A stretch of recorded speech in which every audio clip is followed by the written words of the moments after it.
오늘 이 시간에는 낮 시간에 함께 나눈 아사 왕의 아들 남유다의 4대 왕인 4대째 왕인 여호사밧에 관한 이야기가 되겠습니다. 이어지는 이야기가 될 수도 있겠는데, 여호사밧 역시 북왕국 이스라엘의 바알 숭배를 퍼뜨린 가장 왕정사의 악한 왕이라고 할 수 있는 그 아합과 정략 결혼을 함으로 말미암아서 남왕국 유다에도 바알 숭배가 역사하게 되는 그 길을 트는 일을 이 여호사밧이 하게 됩니다. 이것이 여호사밧 왕의 첫 번째 한 큰 실수이고요.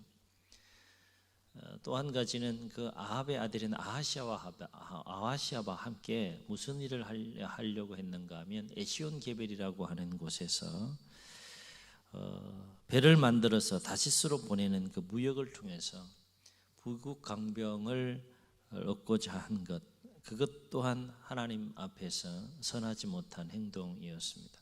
이 두 가지 일 외에는 이 여호사밧이 남왕국 유다 20명의 왕 중에 선한 왕으로 평가받는 두 번째 왕이라 할 수 있겠습니다. 5명의 선한 왕 중에 아사왕이 아버지 아사왕에 이어서 두 번째 선한 왕으로 평가받는 왕이라 할 수 있겠습니다. 여호사밧에 관한 이야기는 역대하 17장부터 20장까지 쭉 기록되어져 있는데, 여호사밧 역시 아버지 아사왕 때와 같이 우상의 산당들과 아세라 목상들을 유다에서 제거합니다. 그리고 율법에 기초하여서 개혁을 단행하고요. 그리고 온 유다 성읍에 재판관들을 세워서 하나님의 뜻 안에서 백성들의 송사의 문제를 재판하도록 합니다. 또 어떤 일들을 여호사밧이 하나님 뜻 안에서 감행하는가 하면, 제사장과 레위인들을 세워서 전국을 순회하면서 하나님의 말씀 율법을 가르치게 하는 일을 여호사밧이 하게 됩니다. 그러던 어느 날 모압과 암몬과 이 마온이라고 하는 이 연합군이 남유다를 침략해 오게 되는데, 모압과 암몬은 우리가 많이 들어서 알고요. 마온이라는 그 이름은 또 처음 들을 수 있겠는데, 이 마온 사람들은 어떤 사람들인가 하면 에돔 족속이 살고 있는 그 에돔의 세일산에 거주하되 비에돔 계열의 거민들로 추정되는 사람들이 바로 이 마온 사람이라 할 수 있겠습니다. 어쨌든 모압과 암몬과 이 마온 사람들이 연합해서 새 연합군이 남유다를, 여호사밧이 통치하고 있는 남유다를 침략해 옵니다. 이때 여호사밧은 어떤 일을 감행하는가 하면 온 유다 백성들로 하여금 금식을 선포해요. 가장 강력하게 하나님의 은혜를 구하는 그 행위 중에 하나가 금식이죠. 금식을 선포합니다. 그리고 온 유다 백성을 예루살렘에 모아서 하나님의 도움을 구하며 간절히 기도하고 간구하게 됩니다. 이때 20장 14절로 17절에 보게 되면, 그렇게 온 백성들이 여호사밧과 함께 예루살렘에 모여서 하나님 도와달라고 간절히 기도하고 간구할 때 하나님의 영이 누구에게 임하는가 하면, 그 회중들 가운데 레위 사람 야하시엘이라고 하는 사람에게 하나님의 영이 임해요. 그래서 그 전쟁에 대한 하나님의 뜻을 가르쳐 주시는데, 이 야하시엘, 레위 사람은 야하시엘에게 임한 하나님의 영의 말씀은 어떤 내용이 있는가 하면, 이 전쟁은 여호와께 속한 것이다 라고 하는 것과, 내가 이 전쟁에 이스라엘 남유다를 위해서 친히 싸울 것이다, 그러니 너희들은 두려워하지 말고 담대하게 나아가라, 그런 내용의 하나님의 영이 임해서 여호사밧과 온 백성들이 듣게 합니다. 오늘 말씀은 이러한 상황 속에서 여호사밧이 하나님을 담대히 의지해서 모압과 암몬의 그 연합군과 맞서 싸우기 위해 나아가는 모습이 되겠는데요. 그런데 여호사밧이 전쟁에 임하는 모습을 보면 좀 특이한 모습으로 전쟁에 임하는 것을 보게 돼요. 어떤 모습으로 전쟁에 임하는가 하면, 오늘 21절을 이렇게 보면 여호사밧은 전쟁이 임할 군대를 내보내면서 군대만 내보내지 않고 어떤 일을 행하는가 하면 그 군대 앞에 노래하는 자들을 택해서 거룩한 예복을 입히고요. 그리고 그 군대 앞에서 행진하며 하나님을 찬송하게 합니다. 우리식으로 이렇게 적용해 보게 되면 전쟁에 임할 군대를 내보내면서 그 앞에 누구를 세웠는가 하면 성가대를 세웠다는 거예요. 쉽게 말씀드리면 성가대를 세운 거예요. 성가대. 좀 이상하지 않습니까? 군대 앞에서 성가대를 세운 거예요. 그리고 성가대를 세워서 하나님을 찬송하게 했는데 그 찬송의 내용을 소개하고 있어요. 어떻게 찬송했다고 했습니까? 여호와께 감사하세 그의 인자하심이 영원하도다. 이렇게 그 군대 앞에서 이 거룩한 예복을 입은 노래하는 사람들이 여호와께 감사하세 그 인자하심이 영원하도다 이것을 큰 소리로 찬송하게 한 겁니다. 얼핏 보면 상식적으로 전쟁에 임하는 방법은 아니라 할 수 있는 것이죠. 전쟁은 누가 하는 겁니까? 성가대가 하는 게 아니고 누가 하는 거예요? 군인이 하는 건데 성가대를 앞세워서 하나님을 찬송하게 했다는 거예요. 여하튼 여호사밧은 군대 앞에서 노래하는 자들로 하여금 거룩한 예복을 입히고 하나님을 찬송하게 했는데 이때 22절을 보면 어떤 일이 일어났다고 했습니까? 하나님께서 복병을 두어서 새 연합군을 치셨다라고 그렇게 말해요. 여기에서 하나님께 주신 복병이 누구냐라고 하는 부분에 대해서 또 학자들마다 의견이 좀 갈리는데 또 한 견해는 하나님 보낸 그 천사들이었을 것이다 이렇게 보는 견해도 있고 또 한 견해는 여호사밧 군대 그러니까 남유다 군사들 중에 일부였을 것이다 라는 견해도 있고 또 한 구대는 새 연합군 중에 세일산의 거민들이었을 것이다 이런 의견들이 있어요. 그런데 유다 군대의 일부라는 견해가 타당하지 않는 것은 그 여호사밧 군대 남유다 군대에는 전혀 싸울 채비를 갖추고 있지 않았기 때문에 이 견해는 타당성이 없다고 보는 것이고요. 세일산의 거민이었을 것이다 라고 하는 견해도 타당성이 없는 것이 새 연합군 중에 한 팀이 누굽니까? 바로 세일산의 거민들이에요. 마온 사람들이에요. 같은 팀끼리 복병을 둬서 싸울 리는 만무할 거라는 거죠. 그래서 이 부분도 이 견해도 타당한 견해로 보지 않습니다. 그러나 여하튼 간에 하나님께서 복병을 두어서 새 연합군을 치게 하였는데 놀라운 사실은 뭔가 하면 이때부터 암몬과 모압과 이 연합군 새 연합군 사이에 자중질환이 일어나요. 자중질환이 일어나서 전투를 벌이기도 전에 자기들끼리 싸워서 죽임으로 전멸하게 되었다라고 하는 것입니다. 이상한 일이 벌어진 거죠. 자기들끼리 힘을 합쳐도 모자랄 판에 자기들끼리 싸우는 일이 생긴 거예요. 성경은 이때의 상황을 22절로 23절에서 이렇게 증언합니다. 우리 22, 23절을 다시 한번 읽겠습니다. 시작. 그 노래와 찬송이 시작될 때에 복병을 두어 유다를 치러 온 암몬 자손과 모압과 세일산 주민들을 치게 하심으로 그들이 패하였으니 곧 암몬과 모압 자손이 일어나 세일산 주민들을 쳐서 진멸하고 세일 주민들을 멸한 후에는 그들이 서로 쳐 죽였더라. 이상한 일이 생긴 거죠. 자기들끼리 싸우려고 연합해서 나온 거 아니잖아요. 그런데 자기들끼리 싸워서 전멸했다 이 얘기입니다. 쉽게 말씀드리면 상황을 다시 정리해 보면 하나님께서 준비하신 복병이 새 연합군을 치니까 이 새 연합군 안에 정신이 혼미해진 거예요.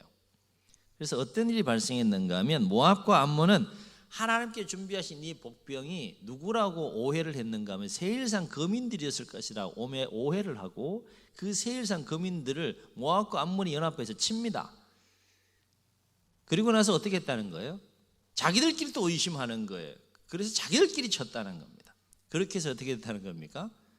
그 자중질환을 통하여서 전멸했다. 모두 죽고 말았다. 같은 이야기가 오늘 전쟁에 관한 이야기입니다. 사랑하는 성도 여러분, 오늘 말씀의 소리가 주목할 것이 뭘까요? 여러 가지 주목할 것들이 있지만 오늘 한 가지만 함께 주목하고 또 함께 기도하려고 합니다. 그것은 여호사밧 군대가 하나님을 의지하며 담대하게 모압과 암몬의 연합군과 맞서 싸우러 나갔을 때 하나님께서 언제 싸워주시고 역사해 주셨는가라고 하는 거예요. 하나님께서 남유다의 편에 여호사밧 군대의 편에 있어서 싸우셨잖아요. 그렇죠? 그 세 연합군과 이제 맞서 싸우기 위해서 나갔는데 하나님께서 이 싸움에 언제 개입하셔서 세 연합군과 맞서 싸워 주셨는가라고 하는 부분, 이거 우리 주목할 필요가 있다는 거예요. 오늘 말씀 22절을 보면 하나님께서 여호사밧 군대를 위해 싸워주신 때에 대해서 강조하고 있는 것을 보게 되는데, 이를테면 여호사밧 군대가 하나님을 노래하고 찬송하기 시작했을 때 어떻게 했다는 겁니까? 하나님께서 복병을 일으켜서 친히 싸워주셨다, 이 부분을 강조해요. 여기서 우리가 주목할 게 뭘까요? 그렇습니다. 하나님은 하나님을 향한 주의 백성의 찬송을 들으시고 주의 백성을 위해서 친히 싸워주셨다는 거예요. 무엇을 들으시고? 찬송을 들으시고. 무엇을 의미할까요? 전쟁의 성패와 관련해서 이 부분을 우리가 생각해 보게 되면 하나님께서 하나님의 백성들이 거룩한 예복을 입고 하나님을 노래하고 찬송하기 시작했을 때 친히 복병을 일으켜서 세인업군과 싸우게 하심으로 자중진화를 이겨서 전멸시켰다라고 하는 이 부분을 우리가 다른 각도에서 한번 생각해 보게 되면, 전쟁의 성패와 관련해 생각해 볼 때 찬송은 주의 백성들이 전쟁의 승리를 위해 사용할 수 있는 가장 강력한 무기이고 힘과 능력이 된다는 거예요. 아멘. 무엇이요? 요즘처럼 뭐 그렇게 미사일, 최첨단 미사일 이런 것들이 아니라 새 연합군을 초토화시킨 가장 강력한 무기가 오늘 전쟁에서 무엇이었다는 겁니까?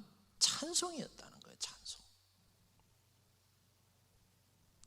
만화보다 만화 같은 이야기가 벌어진 거죠.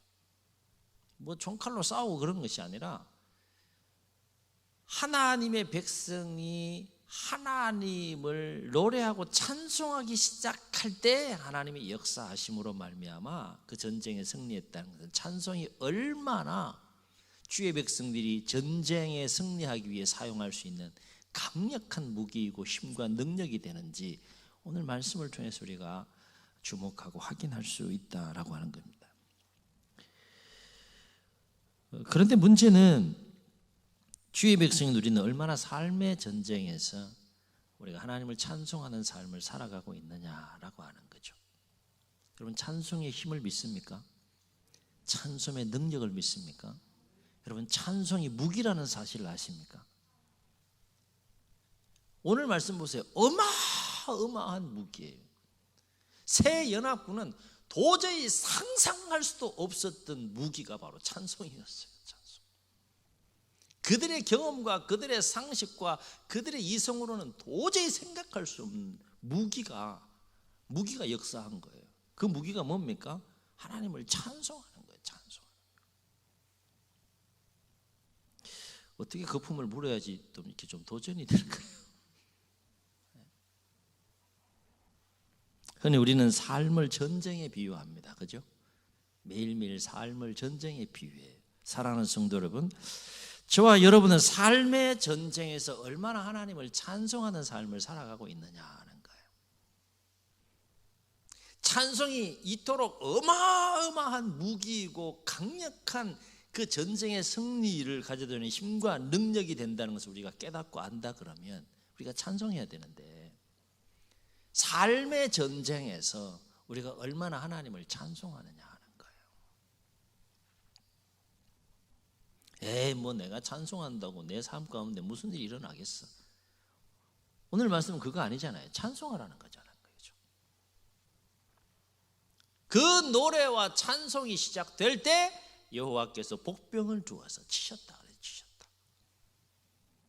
분명한 사실은 하나님은 찬송을 기뻐하신다는 겁니다. 또 한 가지 분명한 사실은 하나님은 하나님을 찬송하는 자의 편에 서셔서 싸우신다는 거예요. 아멘. 하나님을 내 편으로 만들 수 있는 가장 강력한 무기와 힘이 뭐라는 거예요? 오늘 이야기 속에서는 찬송이라는 거예요. 찬송. 전쟁은 하나님께 속한 것입니다. 하나님이 승패를 주관하십니다. 누구에게 승리를 주시느냐라고 하는 그 결정에 관한 문제는 누가 하나님 편에 서느냐, 그것에 따라서 승패가 결정이 나는데, 하나님 편에 서는, 그래서 하나님의 마음을 움직여서 그 전쟁에서 하나님이 내 편이 되고 하나님이 우리 편이 되도록 하여 역사하게 하는 가장 강력한 무기 중에 하나가 뭐라는 겁니까? 찬송이라는 거예요. 찬송.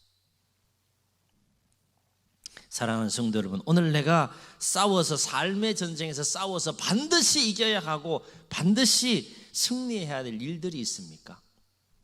그게 뭐 질병이 됐든 아니면 뭐 환경이 됐든 어떤 문제가 됐든지 간에 내가 삶의 여정 가운데 이 삶의 전쟁에서 반드시 이겨야 하고 행복한 삶을 위해서 반드시 승리해야 될 것들이 있느냐라고 하는 거예요. 그렇다면 오늘 여호사밧 군대가 그러했듯이 하나님을 의지하며 찬송할 수 있기를 예수님의 이름으로 축복합니다. 오늘 이 이야기는 우리들의 이야기가 될 수 있다는 것이죠. 그래서 하나님께서 여러분의 찬송을 삶의 현장에서 울려 퍼지는 그 하나님께 중심의 진실함과 간절함으로 올려드리는, 여러분이 올려드리는 그 찬송을 하나님께서 들으시고 여러분의 삶의 전쟁에 하나님께서 개입하셔서 하나님이 여러분과 함께 여러분을 위해서 친히 싸워주심으로 놀라운 하나님의 승리를 경험할 수 있기를 주의 이름으로 축원합니다. 말씀을 기억하면서 한번 고백해 보시겠습니다. 하나님을 찬송하면 반드시 승리한다. 아멘. 아멘. 권사님, 하나님을 찬송하면 어떻게 한다고? 할렐루야. 아멘. 아멘. 이 진리를 믿으시고, 내가 하나님을 진정으로 찬송하면 그 찬송을 들으시는 하나님께서 누구를 위하여? 찬송하는 나를 위하여 싸워주시는 그 역사가 오늘 우리의 삶 가운데 얼마든지 일어날 수 있다는 거예요. 하나님의 마음을 움직이고 하나님의 손길을 움직일 수 있는 찬송이 솟아나는 샘물처럼 우리의 심령 가운데, 우리의 삶 속에서 터져나와서 그 찬송으로 하나님이 부어주시는 그 승리를 체험하고 더 큰 기쁨과 감사 속에 승리하는 날마다의 삶이 될 수 있기를 예수님 이름으로 축복합니다. 축복합니다. 말씀을 기억하시면서 우리 함께 찬양하시고 한번 통성으로 기도하겠습니다. 사랑하는 나의 아버지, 이름 높여드립니다. 고백하시면서 함께 찬양합니다.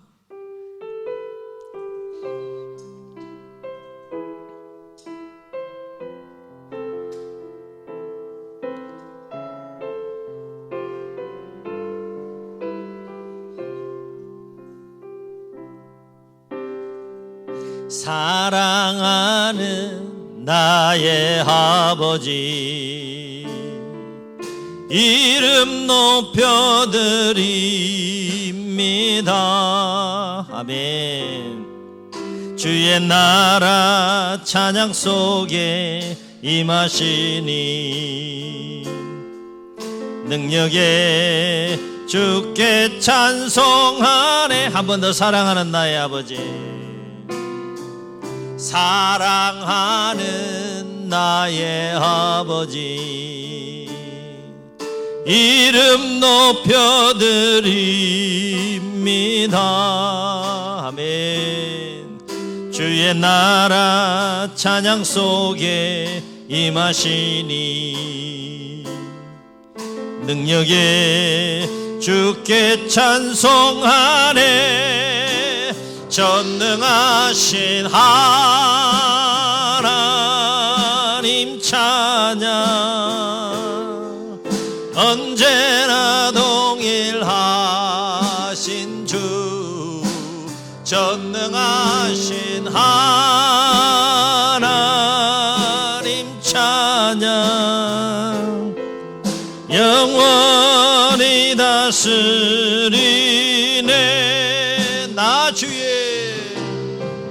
나 주의 이름 높이리.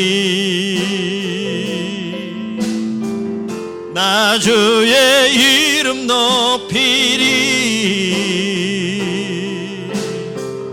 하늘 높이 올린 깃발처럼 주의 이름 높이리. 전능하신 하나님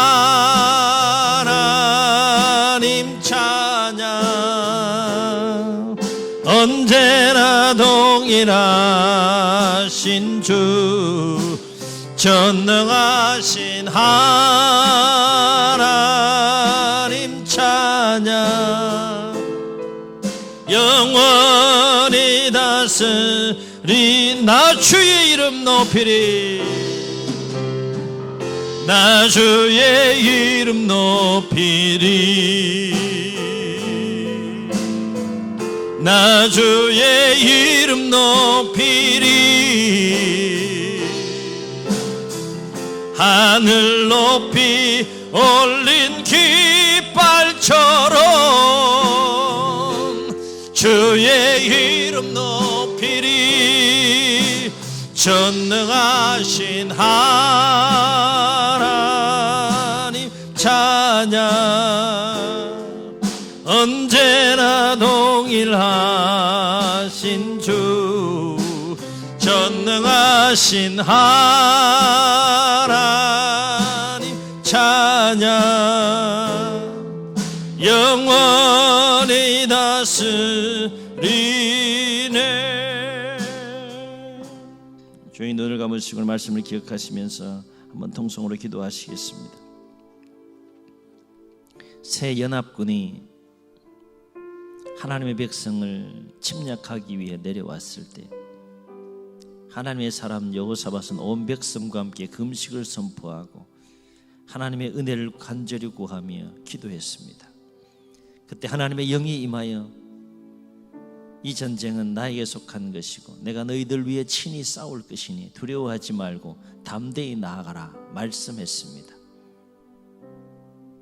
하나님의 마음을 헤아릴 줄 알았던, 전쟁의 승리의 비결을 알았던, 전쟁이 하나님께 속한 것임을 깨달았던 여호사밧은 군대를 앞세우기 전에 먼저 거룩한 예복을 입은 노래하는 사람들, 그들을 통하여서 하나님을 노래하고 하나님을 찬송하게 했을 때 그 전쟁의 현장에 놀라운 역사가 일어났음을 오늘 말씀을 통해서 봅니다. 사랑하는 성도 여러분, 찬송이 무기인 것을 아십니까?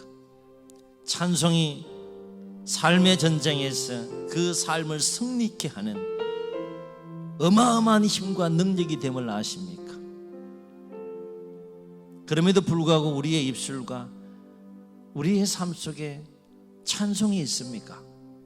주여, 오늘 말씀이 도전이 되게 하셔서 입술에 찬송이 회복되게 하시고 심령 깊은 곳에 솟아나는 샘물처럼 아버지 하나님을 찬송하는 그 찬송이 울려 퍼질 때 삶의 전쟁에서 친히 우리를 위해서 싸워주시고 승리케 하시는 놀라운 하나님의 승리를 체험하고 경험할 수 있는 우리의 삶이 되게 하여 주옵소서. 이런 마음을 담아서 우리 말씀 기억하시고 결단하시면 주님 소원 물으시고 통성으로 기도합니다. 주여